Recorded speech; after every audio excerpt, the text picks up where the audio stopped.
clouded with shame and concerned that law enforcement will do nothing. And these survivors have stepped forth, taking that same risk, worried that they will be defamed themselves. They have been defamed for stepping forward, but we're going to get justice for them. That's going to happen today in the People's House. The founders set up our government with 3 branches and 2 branches of Congress. And I don't think it's any coincidence that this fight is being started and it's being won in the House of Representatives. I have people, other survivors of other sex crimes, who come to me and say, thank you, you give me hope, you give us hope. There is hope here. We fought the president, the attorney general, the FBI director, the Speaker of the House, and the vice president to get this win. But they're on our side today, though. So let's give them some credit as well. They are finally on the side of justice. And as Rose said, don't muck it up in the Senate. Don't get too cute. We're all paying attention. If you want to add some additional protections for these survivors, go for it. But if you do anything that prevents any disclosure, you are not for the people and you are not part of this effort. Do not muck it up in the Senate. So with that, I just want to say I am hopeful too. I didn't know that we would succeed when Roe and I started this effort. Most discharge petitions never make it, maybe only 4%. So we had long odds, but we had some brave women on the Republican side. My colleague Marjorie Taylor Greene is one of them who's here with us today. You cannot even imagine the consequences that they have suffered. My colleague Lauren Boebert and my colleague Nancy Mace, they stood so strong. They put their names on a document in here, and then they were pressured in ways that you cannot even imagine, and they stood strong. And that's why we're here today. And they didn't take us seriously over at the executive branch or in the Senate, because they always thought they could flip one of these women. They could convince them or cajole them or intimidate them into taking their names off of this petition. But they did not succeed. This is a victory for those women and women all over the country today, and I'm just glad to be a part of it. With that, I want to introduce my colleague, Marjorie Taylor Greene. Yes, Marjorie. Thank you, Thomas. Thank you, Ro. I woke up this morning and I turned to my weather app to check the temperature, and it was 32 degrees. And my first thought was, hell has froze over. I want to speak goodness and love and hope into the women standing behind me and all of the other survivors whose names you don't even know, but stand with these women. They are survivors, and they are strong, and they are courageous, and they are daughters of God. They are not victims. These women have fought the most horrific fight that no woman should have to fight, and they did it by banding together and never giving up. And that's what we did by fighting so hard against the most powerful people in the world, even the President of the United States, in order to make this vote happen today. I was called a traitor by a man that I fought for 6 years for. And I gave him my loyalty for free. I won my first election without his endorsement, beating 8 men in a primary. And I've never owed him anything, but I fought for him for the policies and for America first.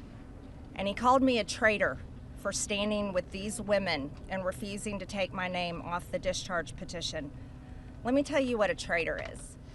A traitor is an American that serves foreign countries and themselves.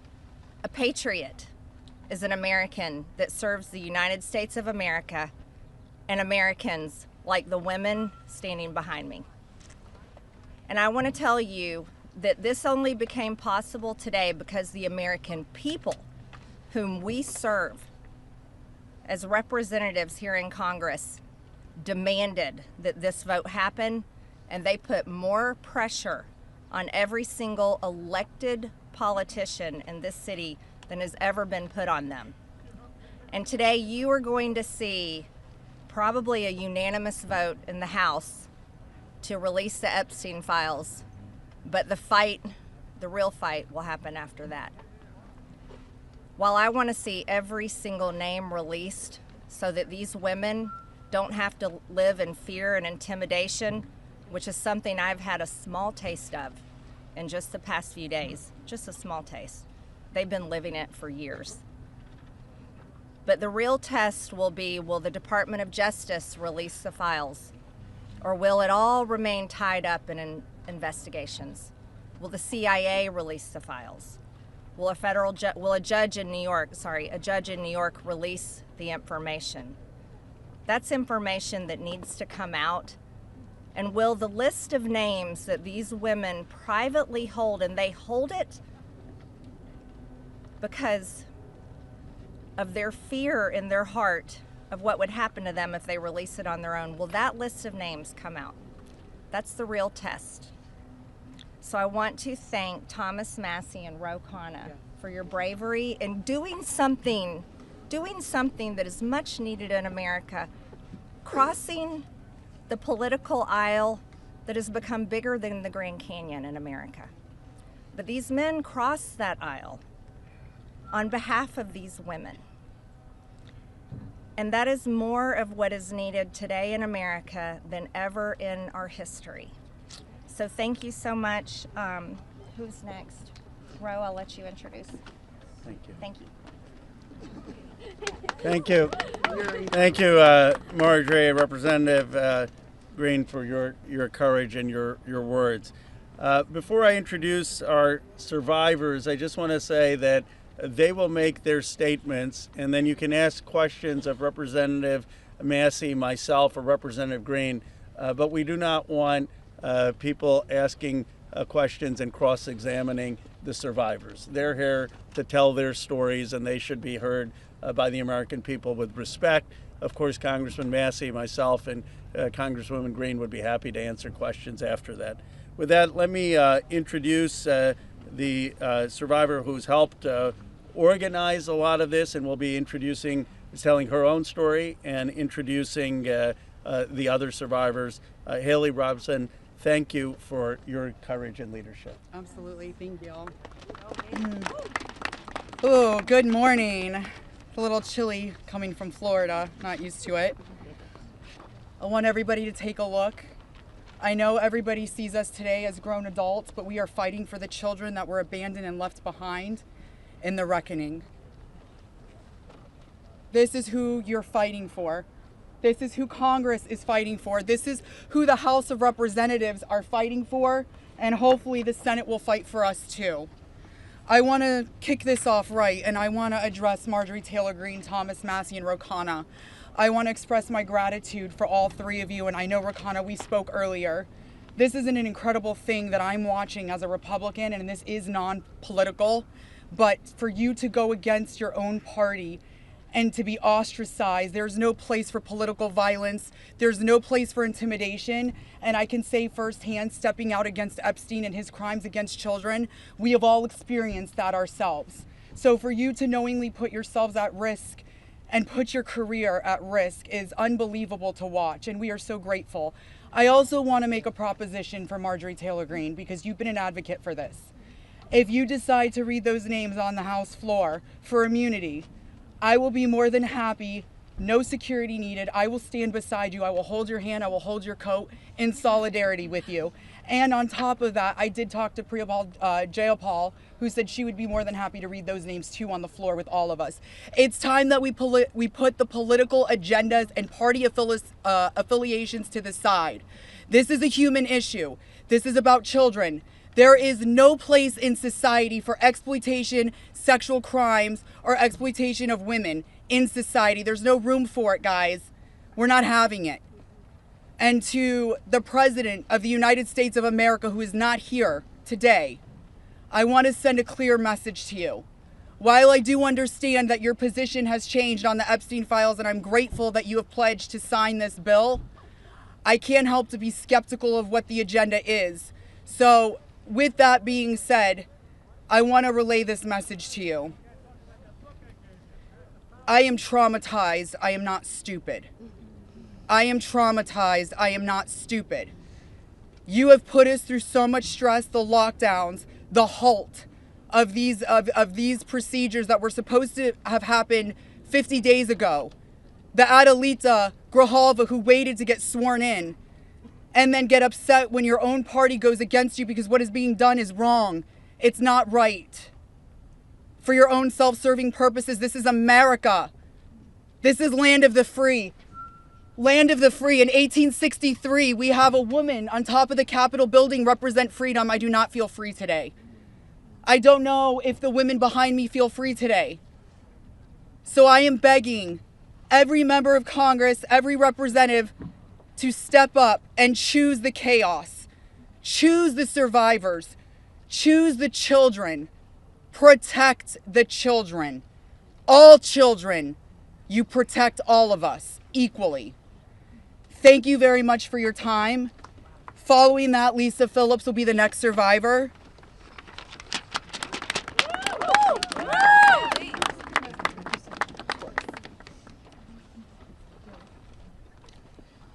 Good morning. My name is Lisa Phillips. It's an honor to stand here again for something America is finally united on: the immediate release of the entire Epstein files. In a divided nation, this is one demand we all share. Last time I stood here, I made a promise to all survivors watching. If those in power refused to release the truth, we would start uncovering it ourselves. For anyone who doubted that moment has already arrived. Since that day, more survivors across the country and around the world have reached out. Text, emails, DMs, first-hand accounts, and evidence. Many are women who were abused or trafficked through the international modeling pipeline Epstein built, promising visas, apartments, opportunities, futures, while exploiting their dreams for abuse. Most are still terrified to speak publicly because the men involved are powerful. They're connected, and as we know, they're protected. For too long, survivors have watched others speak for us. And while we are grateful for our allies in Congress on both sides, we've realized something. This fight belongs to us. We lived it, and we know the truth. And we will not wait quietly for institutions to decide when we're allowed to speak. The survivors now coming forward have entrusted us with their stories. We are sharing that information with the proper authorities, and when it can safely be made public, it will be. So today, we are launching something historic. The first national, survivor-led political movement in America. Nonpartisan, laser-focused on exposing the systems, the loopholes, power structures, and silencing mechanisms that have protected predators for far too long. We are stepping directly into the halls of power, into the political arena. We will help rewrite laws that failed us and build protections for our nation's children together, targeted by sexual exploitation. Together, today, survivors begin our own fight, the survivor revolution. And we intend to change this nation for the better. If you're a survivor who wants to join us, please reach out. And to anyone who benefits from the current system, intentionally or not, remember this. Alone, yes, we are afraid. But together, we are feared. Thank you.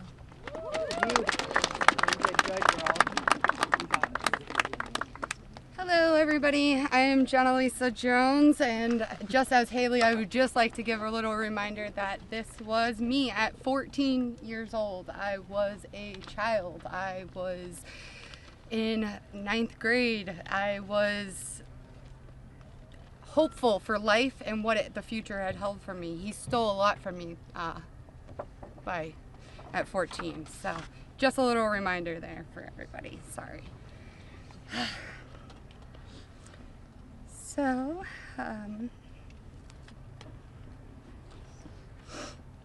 I just want to start out by saying thank you for all of you for being here today. I want to start by expressing my deepest gratitude to the members of Congress who have stood with us, the survivors, in demanding the transparency and justice. Your support is a signal that this institution can still serve the American people. This issue was never one that should have divided us the way it has. In fact, it should have united us. Sexual abuse is not a Republican issue. It is not a Democratic issue. It is also not a hoax. We are here as American survivors of a man who used his wealth and power to hurt young girls and women. The world should see the files to know who Jeffrey Epstein was and how the system catered to him and failed us. Emotionally, this process has been distressing. First, the administration said it would release everything and then applauded President Trump for that. Then it fought to release nothing. Now that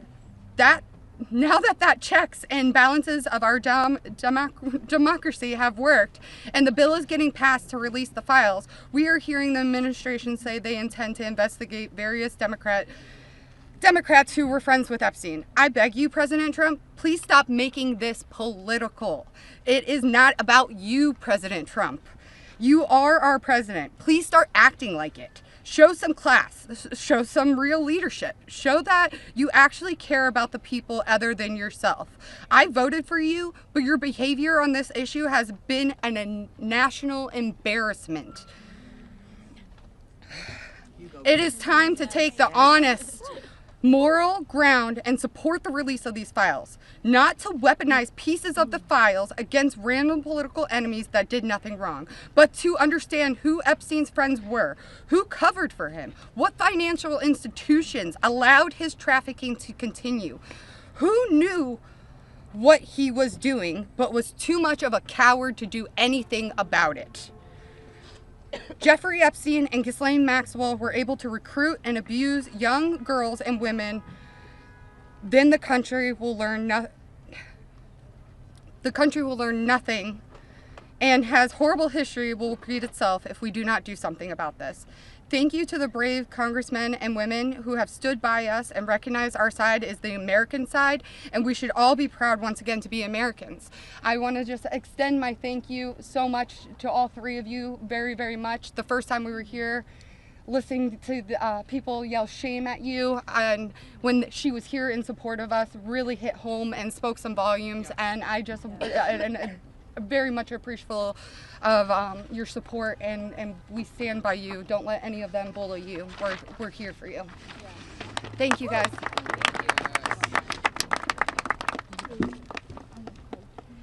Wow. Good morning, everyone. Thank you all so much for coming together today and taking the time to listen to us. Your presence means the world, and it shows commitment to understanding and supporting survivors and Americans. I stand before you today with a heavy heart. I originated from Brazil, and I came to the United States when I was 8 years old. I was only 14 when I first encountered Jeffrey Epstein, and my daughter is now almost at that age. At 14, the only things she should be concerned with are going to school, practicing at her cheerleading competitions, and enjoying her time with her friends and family. She should not have to bear the burden of worrying about being manipulated or exploited. At this age, she is still a child, and no child should ever have to face such threats. I also want to address a troubling statement made by a prominent figure on a major platform who suggested that a 14-year-old should not be considered a victim of pedophilia. This is a dangerous and incorrect notion. When we talk about how children at 14 should still be treated as children, I ask you to look at the young people around you. Remember when you were that age? Do you think you should have been responsible for being groomed? Put yourselves in our position when we were young. I'm here today not to just share my story, but to call on all of you to help make a difference. We need to support to push for the Transparency Act and release the Epstein files. Please reach out to your Congress members and senators and urge them to support this crucial legislation. The truth is something that we all deserve, and it is vital for safety and protection of the future of generations. Think about all the young people in your life, your daughters, your nieces, your friends. Let's stand together and ensure that they grow up in a world where they are safe and valued. I often wondered, why did this happen to me? And then I realized, God only gives you what you can handle. I'm here for a purpose, and that purpose is to make a difference today.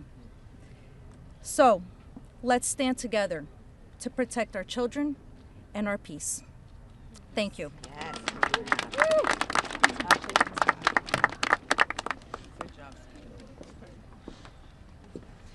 Good morning. I want to say a few things before I begin. My speech may not be great. It was thrown together last minute as I only came here, decided Friday, when one of us, who has spoken several times, decided she couldn't come because of the threats. She was too scared. So I want to say, when you threaten one of us, you're threatening all of us. Yep. We are together now, and that's never going to change. This is me at 16 when I met Jeffrey Epstein. Now I'll start. It is an honor to stand here before the American people. However, I shouldn't have to stand here at all. I'm here because as a child, I was pulled into Jeffrey Epstein's world, a world built on exploitation and manipulation of innocence and the protection of powerful men and women who believed that they were untouchable. Today, we'd rather be preparing for the holidays. We'd rather be at home with our families, baking with our children and decorating the Christmas tree as we try to move past this horrific moment that has impacted our entire adult lives. However, that's not possible because it's become something it should have never been, political and sensationalized. The truth is simple. We were victimized as children and failed repeatedly by the very system that was supposed to protect us. That's why we stand here today, to demand justice and accountability, not just for Epstein and his crimes, but for every predator and every enabler who participates in or protects abusers. The Epstein case was gravely mishandled consistently and deliberately over many years. Epstein could have been stopped decades ago, but instead he was able to continue his abuse, even during his sweetheart deal, yes, with his ankle monitor on and beyond. A deal that protected him and silenced us. While I was a child fighting to survive what happened to us, federal prosecutors were negotiating ways to shield powerful adults. And the failures didn't stop there. Our civil cases were met with hostile judges and delay tactics, intimidation, and PR campaigns designed to smear us in the public eye. We were treated as problems to be managed instead of victims to be protected.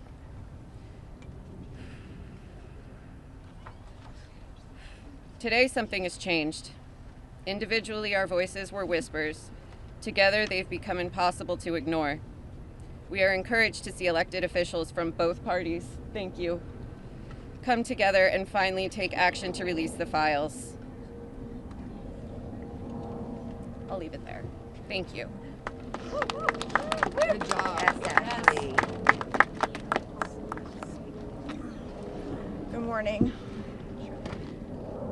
My name is Wendy, and I'm standing here today with a truth that still scares me to say out loud. I'm gonna put this down because I can't hold both, as you guys saw, but that was me when I was 14 when I met Jeffrey Epstein. None of us here signed up for this political warfare. We never asked to be dragged into battles between people who never protected us in the first place. We are exhausted from surviving the trauma and then surviving the politics that swirl around it. When survivors travel to speak, to advocate, to stand for the truth, we do it with our own money, from our own pockets, carrying our own fear, shaking in our own bodies. There is no team, there is no paycheck. It's just us hoping our voices make a difference.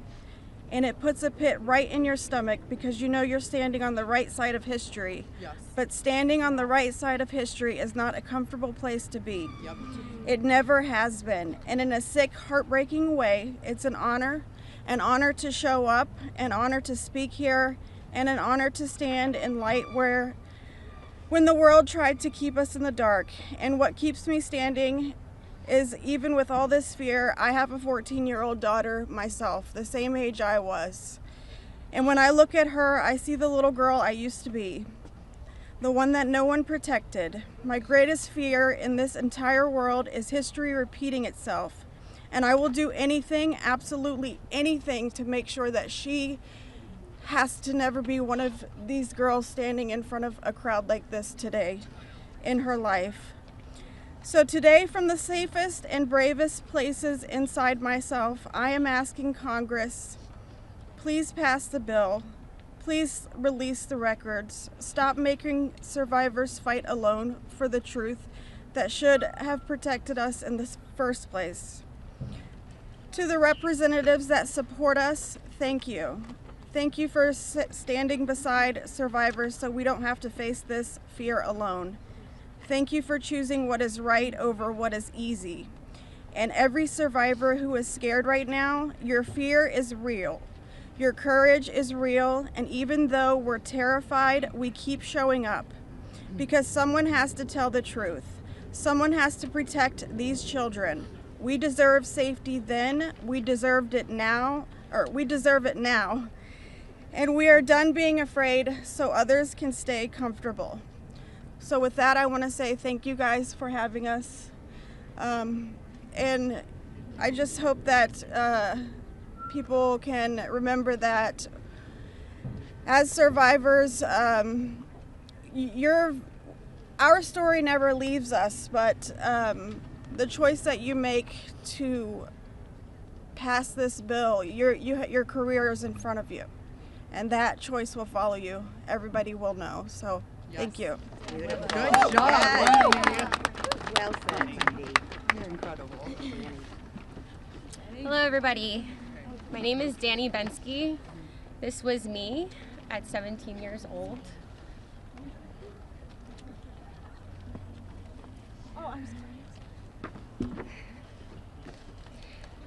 Coming from the dance world, I was recruited in 2004 after a systematic breaking down where Epstein leveraged my mother's brain tumor scans. He threatened me to withhold care for her. He trapped me in a year-long cycle of abuse. The last time I was here in Washington, D.C., I talked about being a part of this beautiful mosaic of women behind me, and they are exactly that. They are a beautiful mosaic of energy and passion and love and life. I am one story of 1,000. Think of that number, 1,000.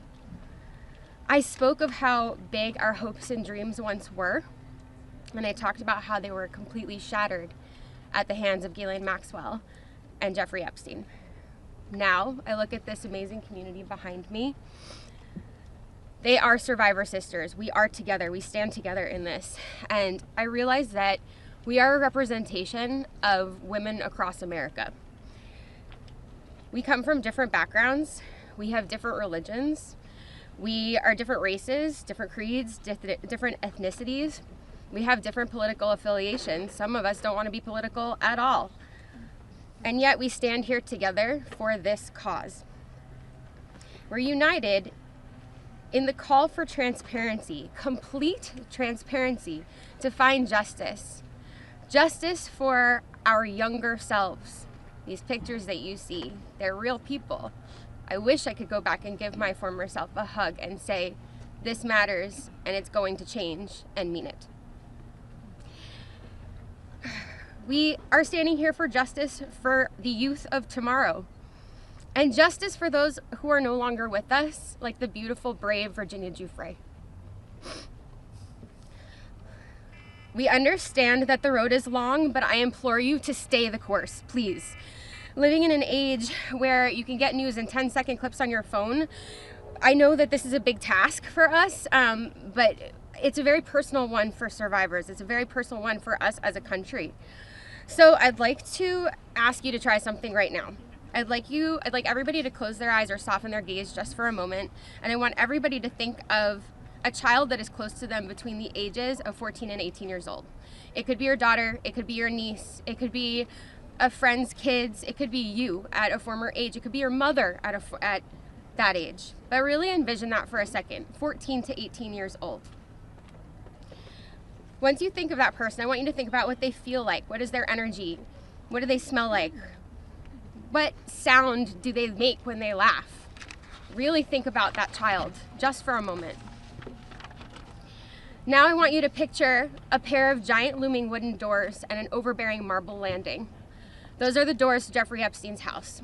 Do you allow that child to enter or not? If the answer is yes, you would allow entrance. You stand with predators. If the answer is no, then congratulations, you're on the right side of justice. Now you have homework. I am calling for the American people. You have homework. Call your congressional leaders. Call your senators. Please support this bill. Let's get it all released. Thank you very much.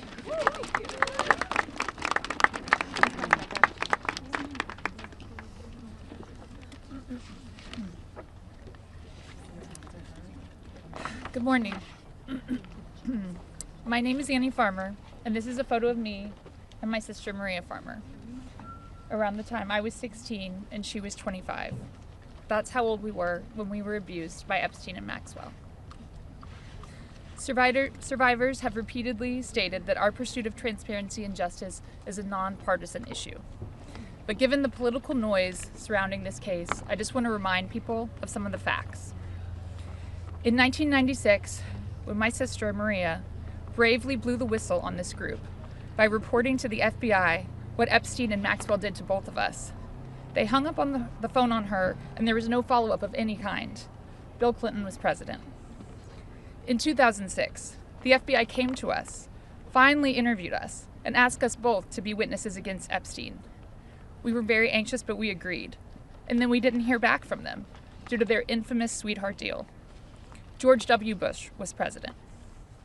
In 2015, when the DOJ was sent FOIA requests for Maria's FBI files, and they were denied, as they have been many times, Barack Obama was president. In 2019, when Epstein died in prison due to either negligence or foul play, Donald Trump was president. In 2023, Maria's attorneys sent a letter on her behalf to the government, requesting an investigation into the repeated law enforcement failures in this case, similar to what was done in the case of Larry Nassar. They declined to do so. Consequently, my sister filed notice that she would be suing the government for failing to uphold its legal, ethical, and moral duties in this case. Joe Biden was president. This year, after campaigning on a pledge to finally release the files, under Trump's second presidency, the DOJ announced they were closing the investigation into Epstein's co-conspirators, and then transferred Ghislaine Maxwell into a prison camp, where it is well documented that she is receiving special treatment. This is not an issue of a few corrupt Democrats or a few corrupt Republicans. This is a case of institutional betrayal. Because these crimes were not properly investigated, so many more girls and women were harmed. My sister, because of her bravery, was repeatedly threatened and lived in fear, with dire consequences for her health and her career. 30 years later, even as oceans of allegations and obvious truths have emerged, the government has still not chosen transparency. This is why we have all come together as one united voice to demand the release of all the Epstein files and to finally bring the truth out of the shadows.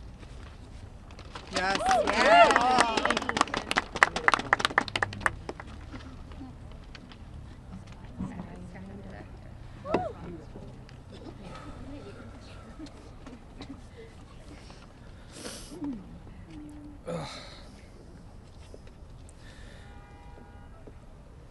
Ladies and gentlemen, esteemed members of Congress, and everyone gathered here today, I want to start by thanking the three of you. Thank you. It takes a lot of bravery to do what you're doing. We hear you. We see you. It means a lot for you to be here with us, and I know my sister would be incredibly proud. This is the moment she was fighting for and the moment that all survivors are fighting for, so thank you. My name is Sky Roberts, and I stand before you as the brother of Virginia Roberts Giuffre, a warrior, a mother, and a sister whose legacy will forever resonate in the hearts of those who understand the fight against injustice. Today we find ourselves in a place of deep sorrow, shattered by the loss of our beloved sister. Yet, we are honored and privileged to carry her voice forward and continue her relentless fight alongside her fellow survivor sisters. Virginia's story is one that should have been filled with promise, but instead it became a harrowing tale of exploitation and survival. At just 16 years old, she took a job at Mar-a-Lago, believing she had secured a dream summer position. But that dream quickly morphed into a nightmare when Ghislaine Maxwell preyed upon her innocence. This isn't just a story of one girl, it's a story about the insidious nature of power and abuse, a dark chapter in our society that must be told. Virginia was no stranger to trauma. In her memoir, Nobody's Girl, she shares the painful truth that she had already suffered abuse at the hands of our father and a family friend. But what happened next was unfathomable. Epstein and Maxwell didn't just abuse her, they trafficked her to a network of the rich and powerful. Princes, prime ministers, politicians, financiers, and lawyers. These men committed unspeakable acts against her will, and against the will of countless survivors who stand united with us today. Virginia's strength was tested in many ways that most of us can hardly imagine. She was manipulated, coerced, and threatened, forced into complicity in her own devastation. She often spoke of psychological scars that ran deeper than the physical ones.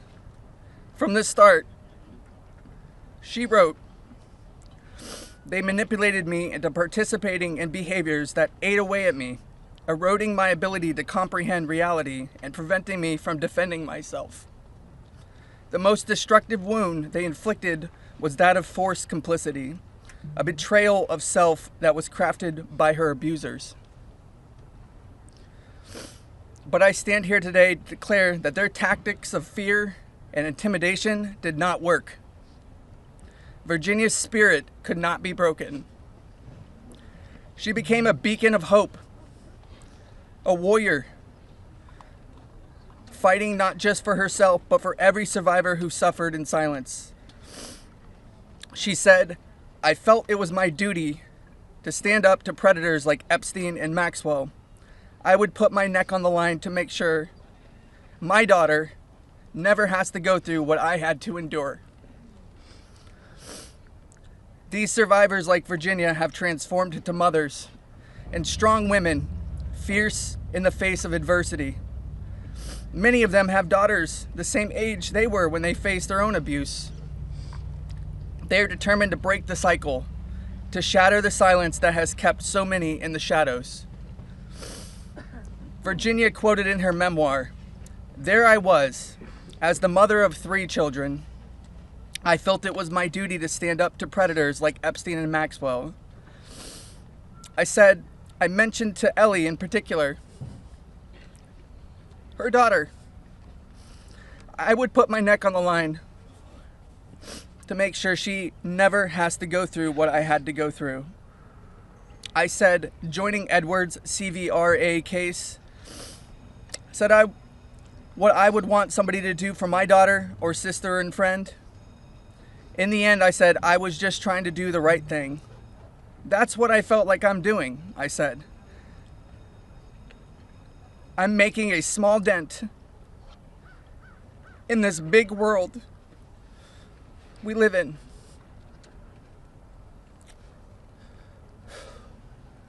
Well, sissy,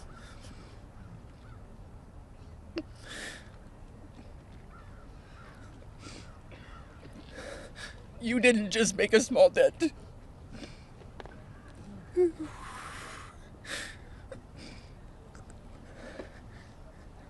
You made a monumental impact, a resounding statement that echoed across the world.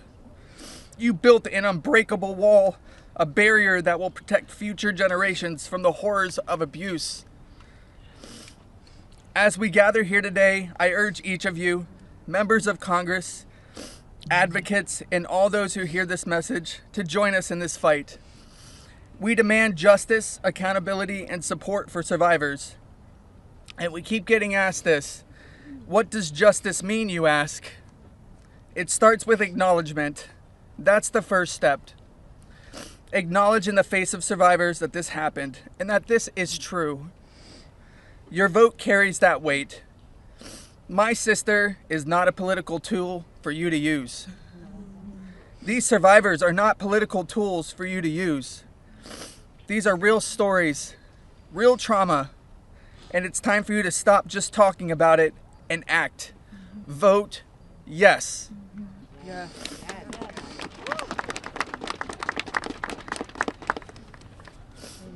Virginia's legacy is not just hers.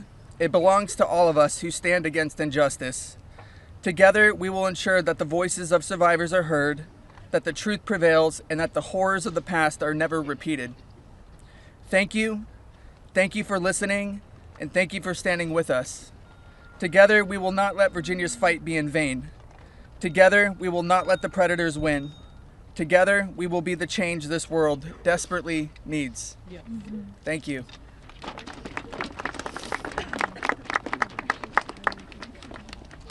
was so beautiful.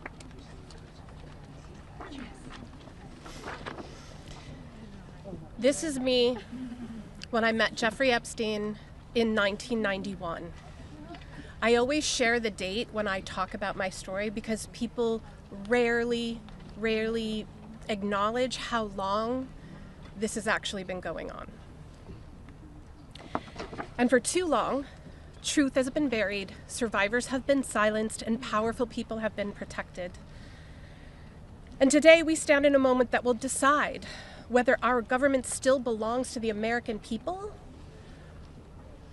or to those who prey on them. Because when mountains of evidence and decades of victim reports across 5 administrations still lead to sweetheart deals or no prosecution at all, this isn't just one case gone wrong. It's an institutional failure on a historic scale, and every member of Congress in this administration must answer for that failure. Millions of sexual abuse survivors know the pain of speaking up and watching the institutions that are meant to protect them look away. We're not alone in this. Epstein may be the headline, but the betrayal reaches every corner of our country.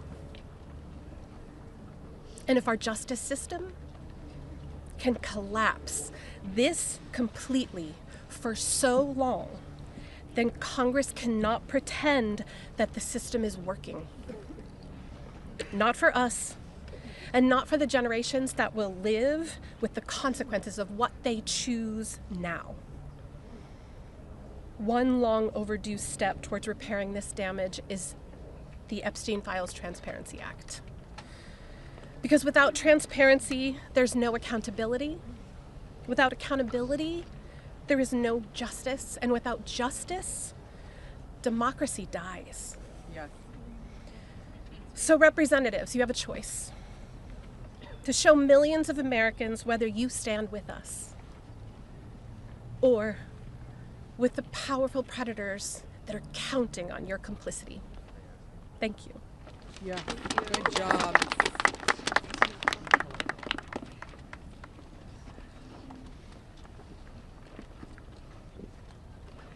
Good morning. This is me. This was me. My name is Charlene Rochard, and I stand before you today not as a victim of rumor or conspiracy, but as a survivor of Jeffrey Epstein's abuse. Far too long, survivors like me have been dismissed, silenced, or told that our pain was exaggerated or fabricated. Let me be clear. This is not a hoax. Yes, it's not. What we endured was real. and it has scarred lives across 5 presidential administrations. The truth has been buried in sealed files and hidden records for far too long. The Epstein Files Transparency Act is not just about survivors. It's about America itself. How can we keep America great if the principles the nation was founded on, that power belongs to the people, is not protected? No one, no matter how wealthy and well-connected, stands above the law. If we cannot face the truth, then we betray the very ideals that defines us as a country. By passing this act, Congress has the chance to prove that truth matters more than privilege, that justice matters more than influence, and that America has the courage to confront even the most uncomfortable realities. This is not just about survivors. It's about every American who believes in accountability, fairness, and the promise of justice. I stand here today not only for myself, but for every survivor of Jeffrey Epstein's abuse who has carried this burden in silence, and for every citizen who believes that justice delayed is justice denied. Yeah. I want to thank Representatives Ro Khanna and Thomas Massey for standing with us. Thank you. And I especially want to thank Representative Marjorie Taylor Greene. Her unwavering support, her courage to stand with us and demand transparency gives us strength. Thank you. It shows that this fight for accountability is bigger than politics. It's about humanity, justice, and truth. This is about America's future. It's about whether we, the people, will be heard when we have the courage to stand for truth and justice. Our voices are real. Our pain is real. And our demand for justice will not be silenced. Thank you. Amen. Yes. Girl, Charlene. Hello. Good for you, girl. You did amazing. My name is Laura Bloom McGee. This is my first time speaking publicly about my abuse. As a young woman in New York City, I was pursuing a modeling career and building a life of giving back through my philanthropic work. Instead, I was intentionally groomed and became part of an international model sex trafficking ring that was led by Jeffrey Epstein. I was sexually and mentally abused by Jeffrey Epstein. He used my dreams and vulnerabilities to silence me. Today, I am here to break that silence. Sex trafficking and sexual abuse are crimes against human beings, not political talking points. For too long, Epstein's abuse was an open secret, with his network remained protected. Evil thrives in darkness. We must shine a light on every corner where it hides. Nothing should be off limits in the search for truth. Please vote that everything in the files be released. Let investigations proceed without obstruction. Demand oversight and deliver justice. The government must never side with predators. I come as one survivor, but I stand here for everyone who prayed for me, who believed in me, and who hoped for me. To my fellow survivors, your courage brought me here. We are more than victims. We are mothers, daughters, sisters, friends. This is not a hoax, and we will not be erased. Shame on any elected official who obstructs truth and justice for the American people. Yes. Thank you. Amen. Yeah, girl. My name is Liz Stein. In 1994, I was a senior in college, just 21 years old. I had aspirations of attending law school after graduation, and it looked like I had a bright future ahead of me. 1994 was also the year I met Ghislaine Maxwell and Jeffrey Epstein.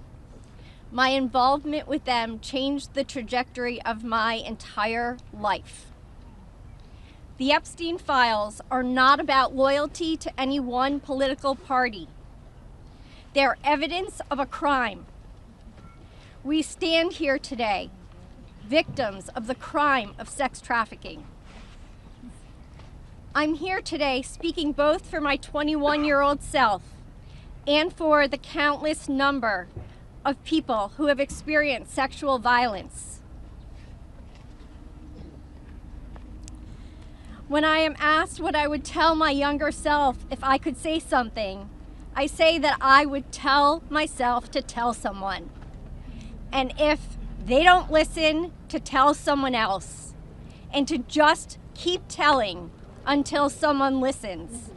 And even if nobody listens to you, you should be proud of yourself because you stood in your uncomfortable truth when others could not.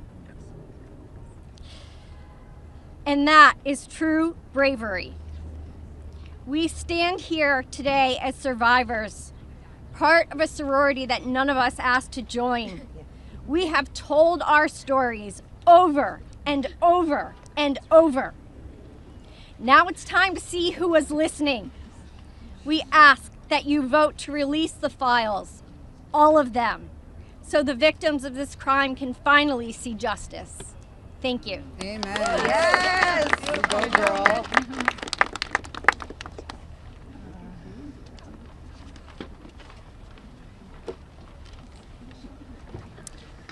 Well, hello, everyone, and I want to first say thank you for your ongoing leadership. I know it must not be easy thing to do, much like it's not easy for us to be doing this, so I guess we're in this together, so thank you so much.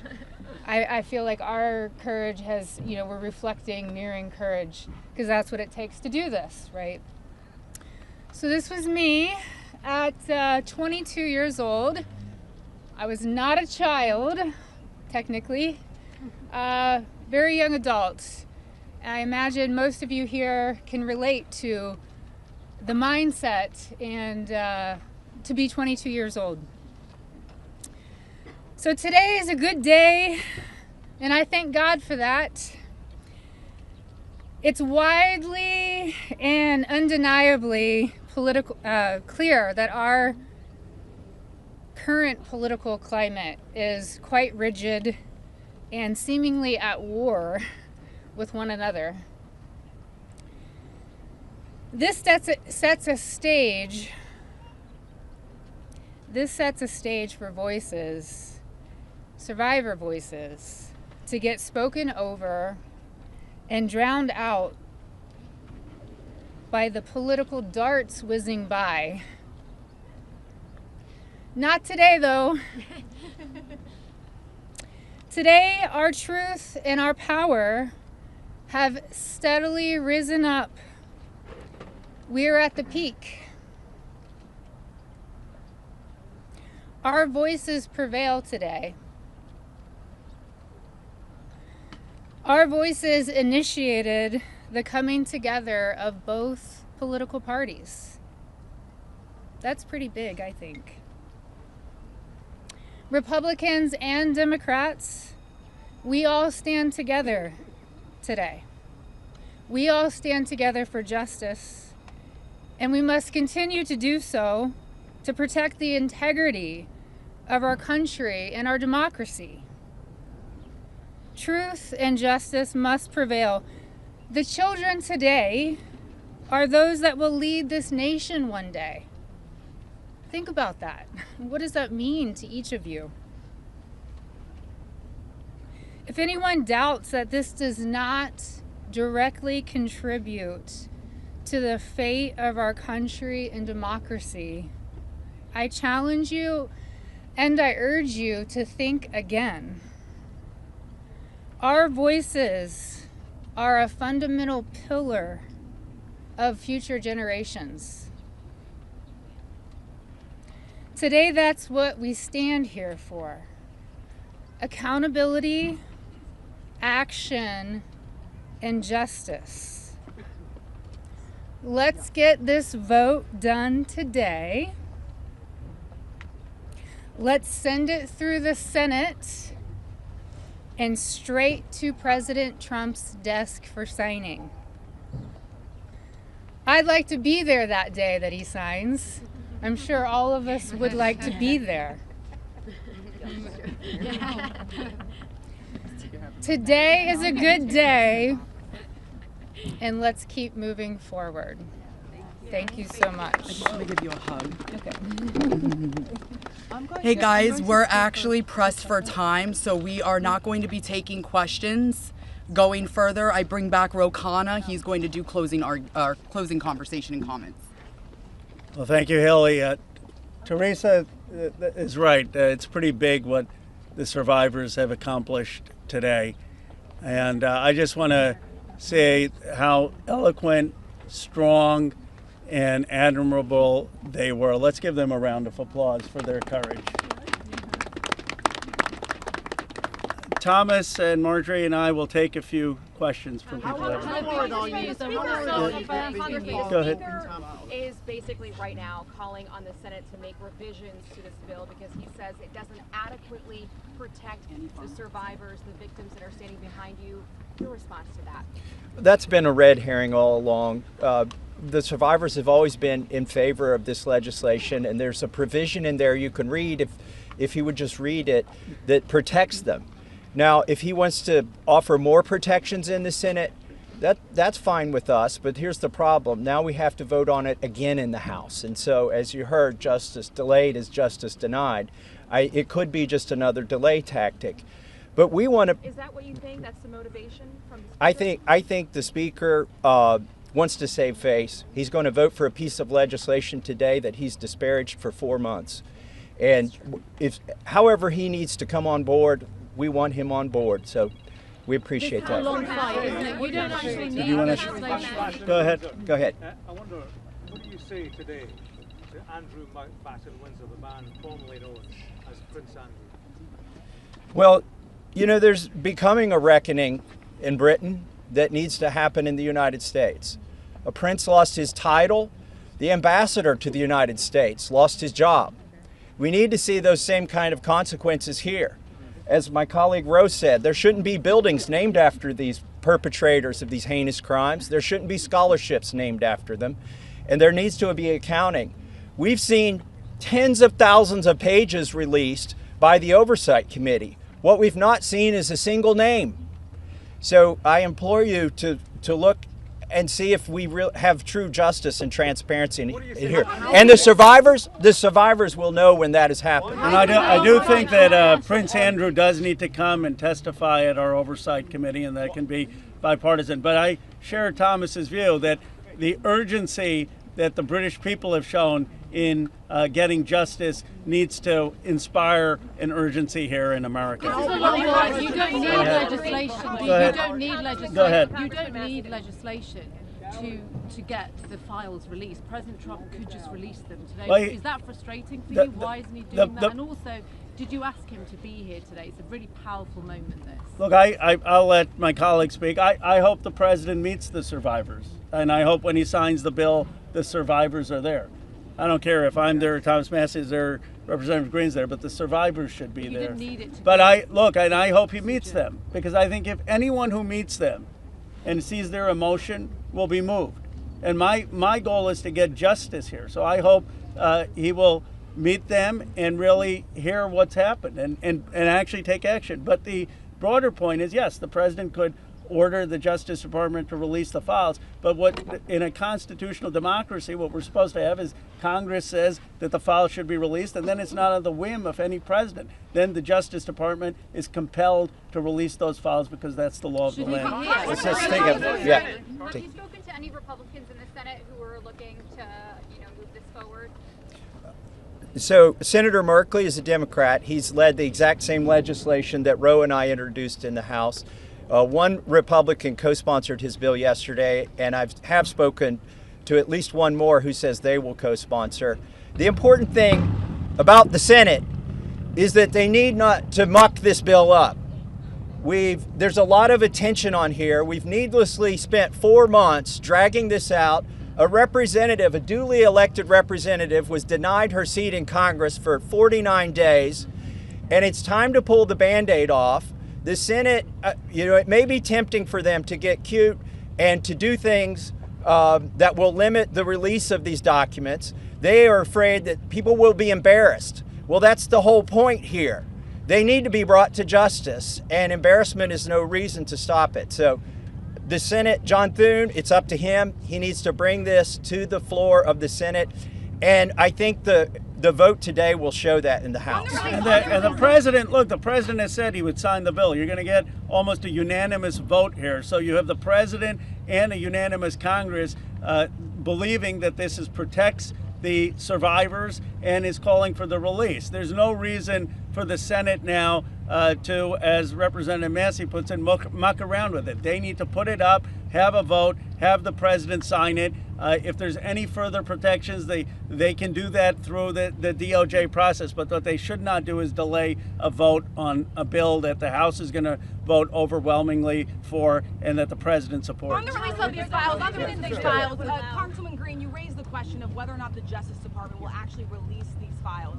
Do you take the president at his word when he says he's going to sign this bill, and do you have confidence that these files will actually be released?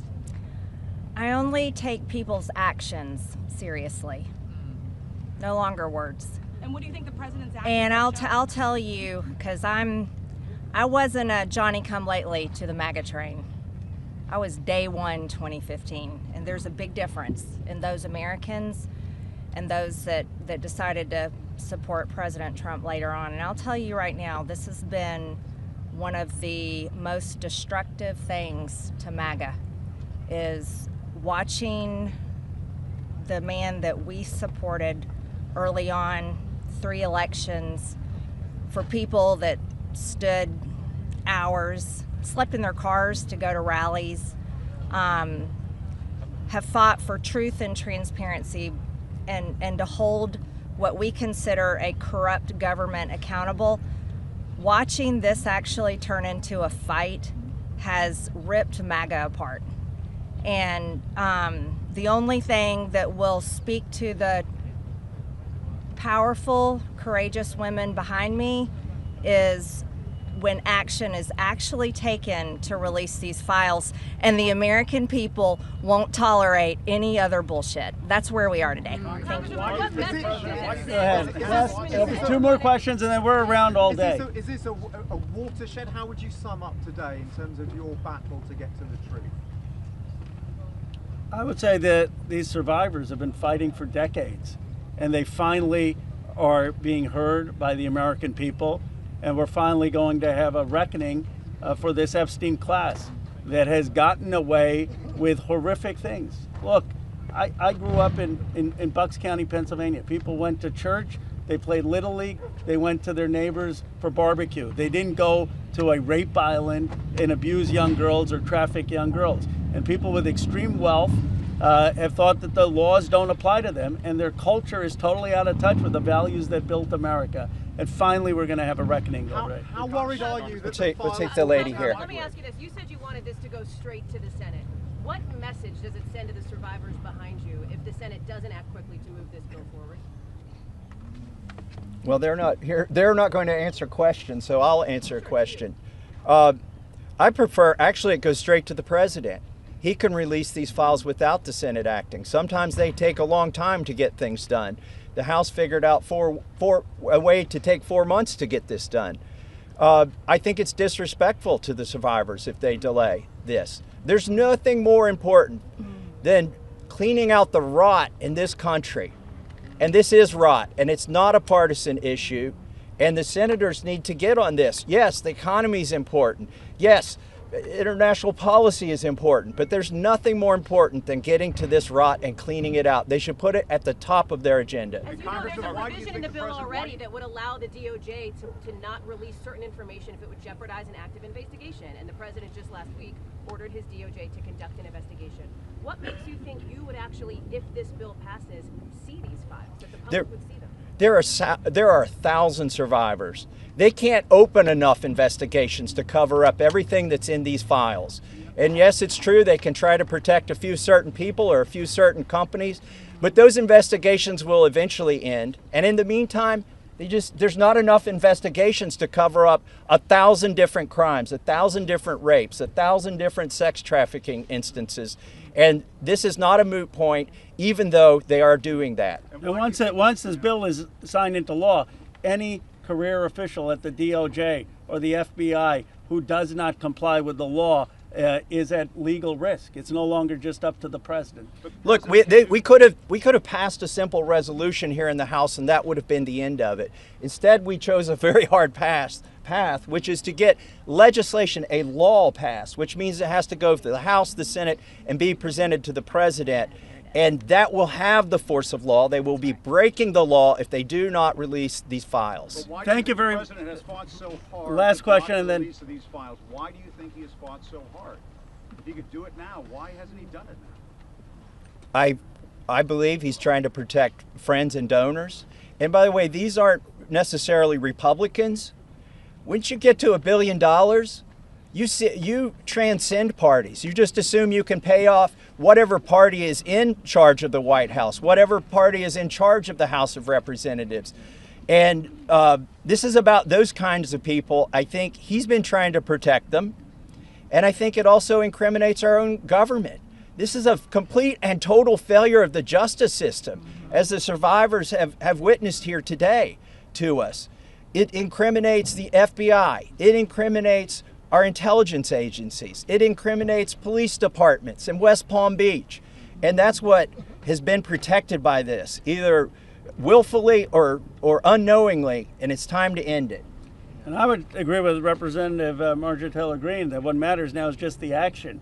I don't speculate on what politicians' motives are or what's in their heart. The point is the American people have spoken, Congress has spoken, release the files. It's time for justice. Thank you very much. Thank you.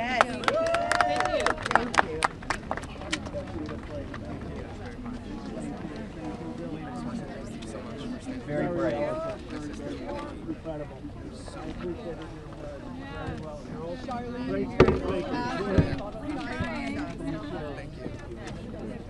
Said bullshit on TV the other day, and I love that you just said bullshit. So I was like,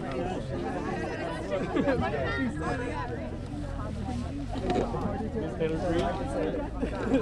Ms. Taylor Greene, how is it to hear the victims today? Ms. Taylor Greene, how is it to hear the victims today?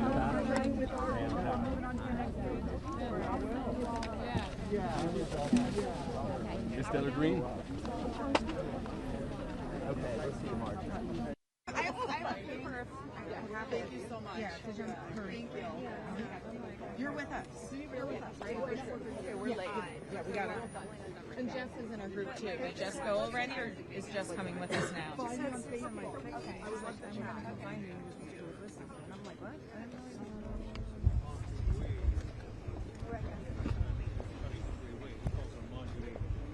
Traitor. Arm is like, oh, it's okay. Oops, I'm about to trip and fall. Representative Matt Young, you feel like you're victims today? Yeah, my business. Hey, get Thomas Massey. Did you speak with him? Or just keep it this one? Yeah. What were you writing?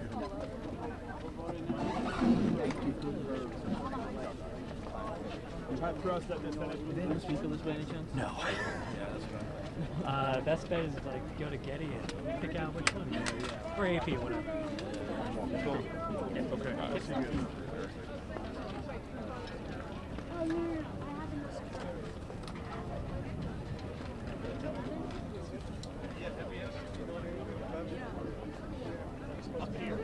That's hilarious. I heard it. Wait, they're gonna have NPS do the same thing against you. That's a